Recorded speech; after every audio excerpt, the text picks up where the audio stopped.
Relax relax. এই যে দেখলেন নিজের ফর্মে চলে আসলেন। আমি বলতে চাইছিলাম এসার কাছে আমি আপনার ছবি দেখেছি, তাই আমি আপনাকে চিনি। কই আপনি আমাকে ধন্যবাদ দিবেন, কারণ আপনার ওপর যেন কেউ নজর না রাখে সেই ব্যবস্থা আমি করছি। আপনার কি চাই? আপনাকে সাহায্য করতে চাই, আপনার সব প্ল্যানে যোগ দিতে চাই। মজা করছেন? মজা করার সময় কি এইটা? যা বলার সরাসরি বলুন। বললাম তো আপনার সাহায্য করতে চাই। তাই বুঝি নিজের পরিবারের ক্ষতি নিজে চাইছেন, আমাকে বলছেন বিশ্বাস করতে? নিজের পরিবারের নয়, আসলে অপরাধীর ক্ষতি চাইছি। সেটা তো আপনার। প্রমাণ ছাড়া কিছু বলবেন না মিস। আসল অপরাধী অন্য কেউ, শুধু আমার বাবার নাম ভাঙানো হচ্ছে। তাই নাকি? বিশ্বাস করছেন না বুঝতে পারছি, কিন্তু আমাকে বিশ্বাস করা ছাড়া, আমার সঙ্গ দেয়া ছাড়া আপনার কাছে আর কোনো উপায় নেই। আপনার লাভ? দুই পরিবারের দ্বন্দ্ব মেটাতেই চাই আমি। কারণ? এশা, মানে? আপনার মনে হচ্ছে না আপনি বেশি প্রশ্ন করছেন? বললাম তো লড়াইটা একসাথে লড়ি, তারপর পরিশেষে না হয় সবটা ক্লিয়ার করবো। So partner. বলে নিজের হাত এগিয়ে দিল। না চাইতেও ফুলি নিজের হাত এগিয়ে দিল। তার যে আর কোনো উপায় নেই। গুড। এইবার বলি, আপনি যেইটা খুঁজছেন সেইটা এইখানে পাবেন না। আমার যতদূর মনে হয় সেইটা রাজীব আঙ্কেলের বাড়িতে পাবেন। তুমি কিভাবে জানো? আমি সবটাই জানি, শুধু আমি চাই আপনি নিজে প্রমাণ পান, তাই কিছু বলছি না। সত্যি বলতে আমি তোমাকে বিশ্বাস করতে পারছি না ফারহান। শত্রুর রক্ত বইছে আপনার শরীরে। সেটা আপনি মনে করেন, অবশ্য আপনাদেরও দোষ নেই, পরিস্থিতি এমন সমস্যা তৈরি করেছে। সেটা সময় বলবে। এক্স্যাক্টলি। শুনুন, আমি আপনাকে রাজীব আঙ্কেলের রুম পর্যন্ত যাওয়ার ব্যবস্থা করে দিব। আপনার গার্ড হয়ে দাঁড়িয়ে থাকবো, কিন্তু খুঁজে আপনাকেই বের করতে হবে। যেটা করতে চাইছো সেটা করলে সারা জীবন তোমার কাছে কৃতজ্ঞ থাকবো। ফারহান হাসলো। চিন্তা নেই, সেই কৃতজ্ঞতা শোধ করার সুযোগ করে দিব আমি। কিভাবে? ওই যে সময় বলবে। এইবার আপনি নিজের ঘরে যান। যাদের জন্য এইসব করছেন তাদের জানাতে হবে তো যে ফারহান করিম চৌধুরী আপনার সঙ্গ দিবে। যান যান মিস। ও সরি ভাবি। ফুলি বিনা বাক্যে চলে গেল। আর তো কোনো উপায়ও নেই। আর ফারহান দাঁড়িয়ে একটা ডেভিল স্মাইল দিল। এটা হতে পারে না ফরাদ, তুই খুব ভালো করে জানিস এই ওসমান ফ্যামিলি আমাদের জন্য কতটা ক্ষতিকর। দেখো, ঈশা আমার মেয়ের মতন, ওকে ছোট থেকে দেখে আসছি আমি, তাই আমি ওর কোনো ক্ষতি করতে পারবো না। তুই চাস আমি হেরে যাই? এইখানে হারার কি দেখছিস? ওসমানরাই ওই এলাকায় অনেক আগে থেকে রাজত্ব করে। আর তোর জন্মস্থান এইটা জাস্ট কিছু বছর। কিছু বছর? 8 বছর কম না কিন্তু। দেখ, রাগ করিস না ঈশা, ছোট কিছু করতে পারবে না। ওর শরীরেও ওসমান বাড়ি রক্ত বইছে, বাঘিনীও। আর এমনিতেও আমরা একে দেখিনি এখনো পর্যন্ত। ও কেন নিজেকে লুকিয়ে রেখেছে বলতে পারবি? ও এখনো বিদেশে রাজীব, নির্বাচনের আগের দিন আসবে। আমাদের ওদের বিশ্বাস হয় না, এজন্যই তো বলতেছি ওদের বাসায় লোক লাগা। দেখো, এইক্ষণই 3 মাস সময় আছে। আর তুই তো নিজে এতদিন নারায়ণগঞ্জে ছিলি, তুইও তো নিশ্চয়ই খোঁজ নিয়েছিস। নিয়েছি কিন্তু। দেখ রাজীব, তুই বেশি ভাবছিস। ঈশা বাচ্চা মেয়ে, আর ও দেশে নেই। সব থেকে বড় কথা, তোর অ্যাবিলিটি থাকলে তুইই জিতবি। কিন্তু আর এ আমার বন্ধু, চিন্তা করিস না, এত কিছু হবে না। তুই সৎ, তোর সাথে ভালো কিছুই হবে। হুম রাতে তোমার ভাইয়া কোথায় ফারহান? ও মানে কি রানী, ও থুরি হতে হতেও না হওয়া ভাবি। কেমন আছেন? নেহা বিরক্তিতে চোখ মুখ কুচকে ফেলল। তুমি আমাকে এইসব নামে সম্বোধন করো কেন ফারহান? আমাকে কখনো ন্যাকামি করতে দেখেছো? আর হতে হতে না হওয়া ভাবি কি? আমি তোমার ভাবি হবই। ও মা, রেগে গেলেন? আসলে আপনি আমার ভাইয়াকে নিয়ে একটু ন্যাকামি করেন, আমি সেইগুলোর কথাই বললাম। আর বাকি রইল ভাবি হওয়ার কথা। কে কখন কোথায় যায় কে বলতে পারে। তোমার এইসব রেডিওকুলাস কথা রেখে বলো তোমার ভাই কোথায়? ভাইয়া বাসায় আসবেন আজকে। আমি ঠিক জানতাম সব ওই মেয়েটার জন্য, কিন্তু আমি যখন এসেছি তখন ফারাজ আর কষ্টে থাকবে না। ও মা, ভূতের মুখে রাম নাম। কি? কিছু না, যাও তুমি ঘরে যাও। ওই যে ওইদিকে কর্নারে ঘর তোমার। তুমি এখানে কি করছো? কাজ না থাকলে জি করব।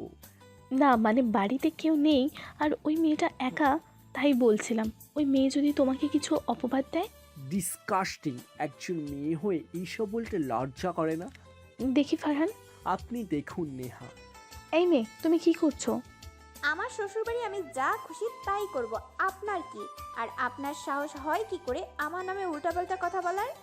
শোনো, আর কিছুদিন পর তোমাকে এই বাড়ি থেকে ঘাড় ধাক্কা দিয়ে বের করে দেওয়া হবে, আর সেই বাড়িতে বউ হয়ে আসবো আমি। কে কাকে ধাক্কা দিয়ে বের করবে আর কে রাজত্ব করবে সেটা সময় সাপেক্ষ। মুখে বুলি ফুটছে দেখছি। গ্রামের মেয়েরা এতটাই পারে? গ্রামের মেয়েরা আরও একটা কাজ পারে, ঘুষি দিয়ে নাক মুখ ফাটাতে পারে, লাথি চর সব রকমের মাইর পারে। এই মেয়ে, তুমি আমাকে মারবে বলে হুমকি দিচ্ছ? জানো আমি কে? আর থামো থামো তোমরা।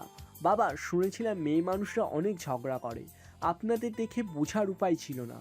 আজকে এই পর্যন্তই, বাকি ঝগড়া কালকে করবেন। ধন্যবাদ, আসতে পারেন।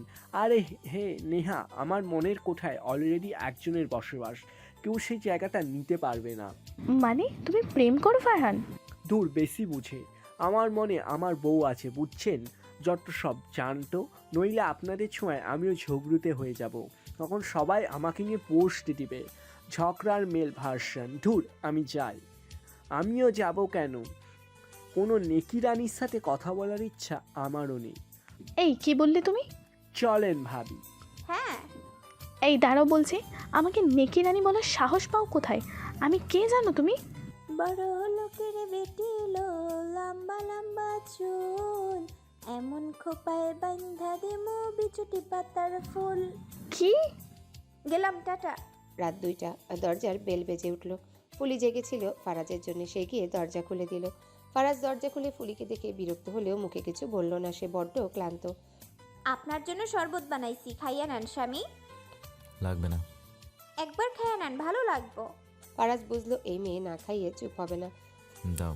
ফুলি শরবতের গ্লাসটা এগিয়ে দিল। ফারাজ শরবতটা শেষ করলো। আসলেই বেশ রিফ্রেশিং। আপনি ফ্রেশ হয়ে আসুন, আমি খেতে দেই। সালাম ভাই কই? ওনার ঘুমাইতে পাঠাইছি বাসায়, বউ থাকতে উনি কেন জাগবে? উফ, তোমার এই নাটক কতদিন চলবে? এভাবে বলেন কেন স্বামী? আমি তো আপনার। মানি না আমি। কোথাকার কে এসে বললো আমি আপনার স্ত্রী, আমি মানবো? সেটা ভাবলে কি করে? লিসন, কিছুদিন পর ভোট শেষে তোমাকে ছুঁড়ে ফেলা হবে এই বাড়ি থেকে, তাই বলছি দূরে থাকো আমার থেকে। আপনি সবসময় এমন ব্যবহার করেন কেন? ফারাজ রেগে সোফা থেকে উঠে বলল, এখানে থাকলে এরকম ব্যবহারই পেতে হবে। বেশি স্ত্রীগিরি দেখাবেন না, হ্যাঁ? থুর, খাওয়ার মুডটাই নষ্ট করে দিল। ফারাজ চলে গেল। ফুলির বড্ড খারাপ লাগলো। এইভাবে কেন বললো মানুষটা? খাওয়ার উপর রাগ না করলে কি হতো? সে খাবারের প্লেট সাজাতে থাকলো, সেই সময় সেইখানে আসলো নেহা। একবার ফারাজকে না খাইয়ে শান্তি হয়নি তোমার, যে আবার একই কাজ করছো? মানে? মানে তুমি খাবার নিলে কি মনে করো ফারাজ খাবে? খাবে না, আরও বিরক্ত হবে। খাবার প্লেট আমাকে দাও, আমি খাইয়ে দেবো ওকে। দাও। ফুলি সম্মতি দিল, প্লেটটা দিয়ে দিল। সে জানে নেহার কথা সত্যি, শুধু শুধু মানুষটা কেন না খেয়ে থাকবে। সে প্লেটটা দিয়ে নিজের ঘরে চলে আসলো। নেহাও খাবার নিয়ে ফারাজের ঘরে এলো। ফুলিরাজ বড্ড খারাপ লাগছে, সবটা নাটক সেও জানে, কিন্তু এমন খারাপ ব্যবহার সহ্য করে 3 মাস কিভাবে থাকবে সে? এখানে কেউ তার আপন না, অথচ একসময় মন খারাপ? কে? ফারান এসেছে। বলছি ভাবি, মন খারাপ? ভাইয়ার ব্যবহারে কষ্ট পেয়েছেন? তুমি বোধহয় জানো না আমার কাছে কোনো ফিলিংস নেই। ফারান মুচকি হাসলো। হ্যাঁ, সেটা আপনার গোমরা হওয়া মুখই বলে দিচ্ছে। তুমি আমার হেল্প করবে কিনা ফারহান? মিস্টার রাজীবের বাড়িতে কবে নিবে আমাকে? আরে আরে, রেগে যাচ্ছেন কেন? আজকেই তো বললাম যাব। 24 ঘন্টাও এখনো হইল না, আর আপনি অমনি তো জোর করছেন। এত অধৈর্য হওয়া তো ঠিক না। নাকি আপনি কথা ঘোরাচ্ছেন, নাকি আপনার এইখানে ভালো লাগছে না? কিন্তু আপনি তো ভোটের আগে যেতে পারবেন না।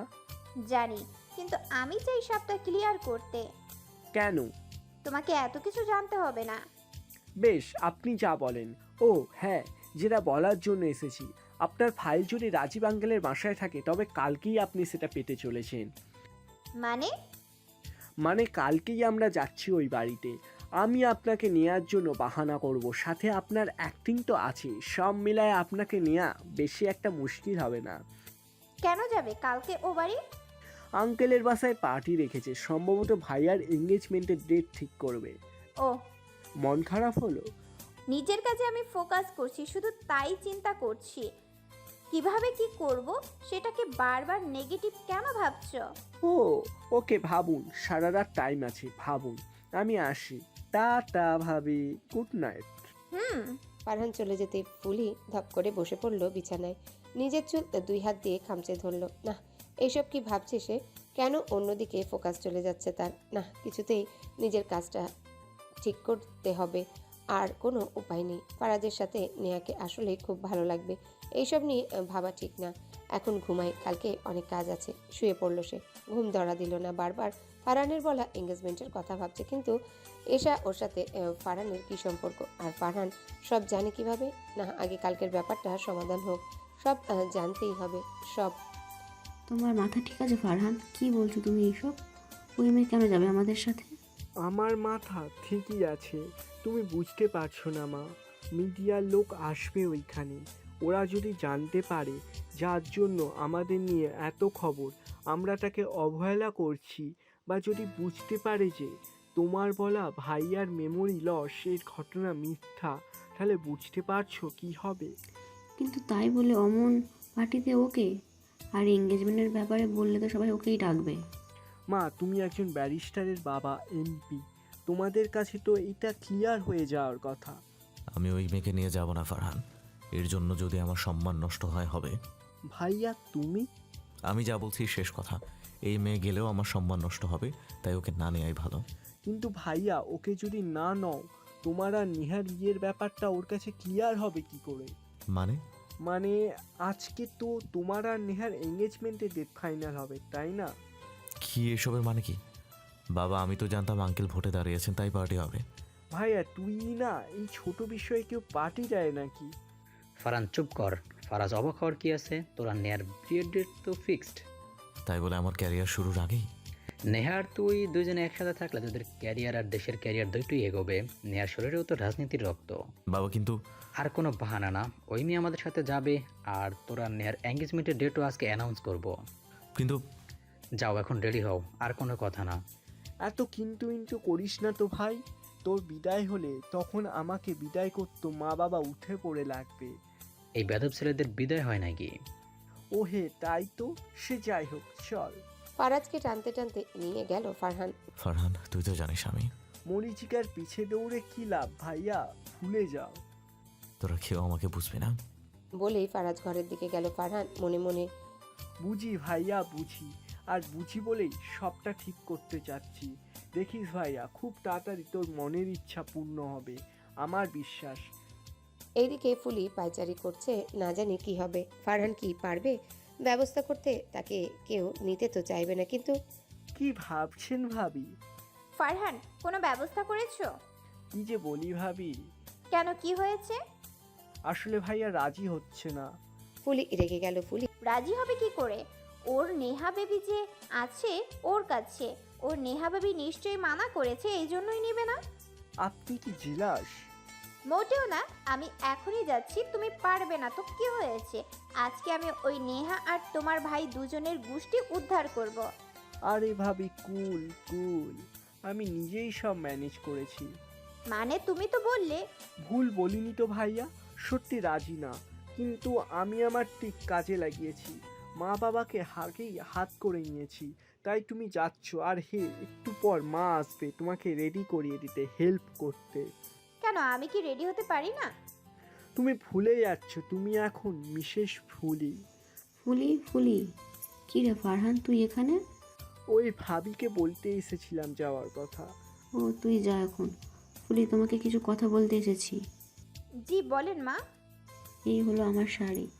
আমরা আজকে নেহাদের বাসায় যাব ওর এঙ্গেজমেন্ট ডেট ফিক্স করতে। সেইখানে তুমিও যাবে। আমার বরের বিয়ে দিয়ে দেবেন আপনি?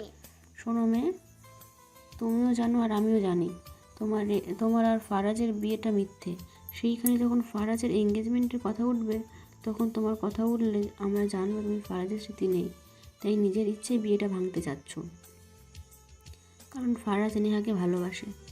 আমি এই মিথ্যা কেন বলবো মা? বলতে তুমি বাধ্য, নইলে তোমার গ্রামে তাণ্ডব হবে। আর যদি তুমি আমাদের কথা শোনো, তাহলে তুমি অনেক টাকা পাবে, তার উপর সবাই তোমাকে আদর্শ স্ত্রী ভাববে। কখনোই না, আমি এই বাসা থেকে কোথাও যাব না। 3 মাস তো সুযোগ পাচ্ছ থাকার। 3 মাস পর জনসম্মুখে তোমাদের ডিভোর্স হবে। যেই দিন নির্বাচনের ফল ঘোষণা হবে সেই দিন। কিছুক্ষণ চুপ থাকলো। বেশ, ঠিক আছে। ফারাজের মা মুচকি হাসলো। উনি জানতেন এই মেয়ে টাকার লোভে এসেছে। উনি ফুলির কাছে এসে বললেন, যাও, রেডি হয়ে নাও সুন্দর করে। লোক যেন বলে কিছুদিন আমাদের বাড়িতে তোমার যত্নের অভাব হয়নি। বলে সে চলে যেতেই একেই রাজনীতি বলে, তাই না মা? এই যে নিজের প্রয়োজনে মিথ্যার আশ্রয় নেওয়া কত সহজ, তাই না? উনি পিছু না তাকিয়ে বলে গেলেন। ঠিক বলেছ, একই রাজনীতি বলে। উনি বেরিয়ে গেলেন। ফুলি নিজের ছলছল চোখ জোড়া একটু বন্ধ করে নিজেকে শান্ত করলো। সে কাঁদতে চায় না। পার্টিতে কিছুক্ষণের মধ্যে সবাই পৌঁছে গেল। এ কি আঙ্কেল, ওকে নিয়ে এসেছেন কেন? তুমি রাগ করো না মা, আমাদের কথা শোনো। কিন্তু আঙ্কেল, শোনো, আজকে সব মামলা শেষ হয়ে যাবে। মানে? তোমার জন্য সারপ্রাইজ আছে, তুমি শুধু অপেক্ষা করো। ঠিক আছে আঙ্কেল, ভিতরে আসো তোমরা। সবাই ভিতরে গেলেও ফারহান জোর করে ফুলিকে টেনে অন্য জায়গায় আনে। আপনি কোথায় যাচ্ছেন? কেন ভিতরে? আপনার কাজ অন্য জায়গায়, এইখানে না। মানে? আপনি কি ভুলে গেছেন? ভাবি রাজীব আঙ্কেলের ঘরে আপনার কাজ। কিন্তু তার জন্য আমাকে ভিতরে যেতে হবে? আপনার মনে হয় আপনি সরাসরি ঢুকতে পারবেন? আর কোনো উপায় আছে? আছে, আসুন। ফারহান রাজীবের ঘরের ঠিক নিচে আসলো। এইখানে আমরা কি করব ফারহান? অপেক্ষা। মানে? এই তো নিচে, ফেল ফারুক। জি বস। কি করছো তুমি? ওই যে দেখুন, দড়ি ফেলছে। এই দড়ি দিয়ে আপনি ওপরে উঠুন। তুমি পাগল হয়ে গেছো? আমি কিভাবে করব এসব? আমাকে দেখেছো আমি কত মোটা? আমি পারবো না। উফ ভাবি, আপনি অযথা ভয় পাচ্ছেন। আপনার কোনো ক্ষতি হবে না। আমার লোকেরা আপনাকে উঠিয়ে নেবে। সেই সময় কেউ যদি চলে আসে, সত্যি করে বলো, তুমি কি আমাকে মেরে ফেলতে চাও? মেরে ফেলার হলে ভাইয়াকে বলে সব করতে পারতাম। যাক, আপনাকে বিশ্বাস করা ছাড়া আর এইটা করা ছাড়া আর কোনো উপায় আছে আপনার? ফুলি কিছুক্ষণ চুপ থাকলো। চেষ্টা করছি। ফুলি সাহস রেখে দড়ি বাইতে শুরু করলো। পৌঁছাতে পারলো শেষ পর্যন্ত। ফুলি নিচে তাকাতেই ফারহান বেস্ট অফ লাক বলে চলে গেল। ফুলি নিজের কাজ শুরু করে দিল। অনেক খোঁজাখুঁজির পরও কাঙ্ক্ষিত জিনিসটাও পেল না। সে মোবাইলের লাইট দিয়ে কাজ করছিল। হঠাৎ ঘরের লাইট অন হয়ে যায়। এই মেয়ে, কে তুমি? ফুলি ঘাড় ঘুরিয়ে ভয়ে পিছনে তাকিয়ে দেখলো একজন মধ্যবয়সী নারী দাঁড়িয়ে। তার মুখ থেকে নিজের অজান্তেই বেরিয়ে এলো মিষ্টিমণি। ডাকটা শুনে মহিলাটা কেমন যেন কেঁপে উঠলো। তাড়াতাড়ি বলল কাঁপা কাঁপা কণ্ঠে, কে কে তুমি? ফুলির যেন হুঁশ ফিরল। আন্টি, আমি আসলে একটু ঘুরে দেখছিলাম বাড়িটা। এই রুমে ঢুকে একটু শাড়িটা ঠিক করছিলাম। অন্য রুমে অনেক লোক, তাই। কে তুমি? কথা না ঘুরিয়ে পরিচয় দাও। আমি ফুলি। তোতলাচ্ছ কেন? ঘামছো কেন? ভয় পাচ্ছো? ফুলি আরো বেশি ঘাবড়ে যায়। ইস, আবেগের বশে কি করে বলল, আসলে আন্টি, আমি গরিব মানুষ, আপনারা বড় লোক। এইসব তো কিছু দেখিনি, তাই দেখছিলাম। ভাবলাম আপনি যদি কিছু মনে করেন। তোমার সাজ পোশাক দেখে তো মনে হয় না তুমি গরিব। আন্টি, আমি ফারাজের স্ত্রী। তুমি তাহলে সেজে আমার মেয়ে নিহার ঘর ভাঙছো? ফুলি মাথা নিচু করে ফেললো। হয়তো অশ্রু আটকানোর চেষ্টা করছে। চিন্তা করবেন না, খুব তাড়াতাড়ি আপনার মেয়ের ঘর সাজিয়ে দিব আবার। মানে? নিচে চলুন, বুঝতে পারবেন। বলেই ফুলি ওনাকে কিছু বলতে না দিয়ে চলে গেল দ্রুত। আমার কেন মনে হচ্ছে মেয়েটি আমার খুব চেনা। বলেই মহিলাটিও নিচে যেতে লাগলো। সবাই নিচে আসতে মাইক নিলেও ফারহান হুট করে স্টেজে উঠে বলতে লাগলো, লেডিজ অ্যান্ড জেন্টলম্যান, আমি হলাম ফারহান, আপনাদের সবার প্রিয় ফারাজ করিম চৌধুরীর একমাত্র ছোট ভাই। আজকে আমি এসেছি আপনাদের সবার সামনে আমার ভাবিকে পরিচয় করিয়ে দেওয়ার জন্য। So Mrs Fuli Faraz Karim Chowdhury, please come on the stage. Fuli এরকম কিছুর জন্য প্রস্তুত ছিল না। সে ফারহানকে কিছু বলতেও পারছিল না, কিন্তু অপেক্ষা করছিল হয়তো ফারাজ বা তার বাবা মা কিছু বলবে, কিন্তু ওরাও কিছু বলবে না। তাই ফুলি বাধ্য হয়ে স্টেজে গেল। ম্যাম, আপনি সেই যে আমাদের ফারাজ স্যারকে নিয়ে কিছুদিন আগে দুর্নাম ছড়াচ্ছিল। ফারহান উত্তর দিল। সবাই রিপোর্টার সাহেব, ভদ্রভাবে কথা বলুন। Sorry ma'am. তো আমার আরও অনেক কথা বলার আছে, যদিও সেটা আমার বাবা মাই বলবে, কিন্তু তার আগে একটু এন্টারটেনমেন্ট হয়ে যাক, কি বলেন? একসাথে সমস্যারে হে হে বলতে লাগলো। ওকে, আর এই এন্টারটেনমেন্টটা করবে আমার প্রিয় ভাবি। মানে? মানে তুমি এখন আমাদের সবাইকে গান গেয়ে শোনাবে। ফারহান কি বলছো এসব? আহা ভাবি, রাগ করে না। দেবরের এই রিকোয়েস্টটা রাখো প্লিজ। আর দর্শকরাও তো গান শুনতে চায়, তাই না? সবাই আবার সমস্বরে হ্যাঁ হ্যাঁ বলতে লাগলো।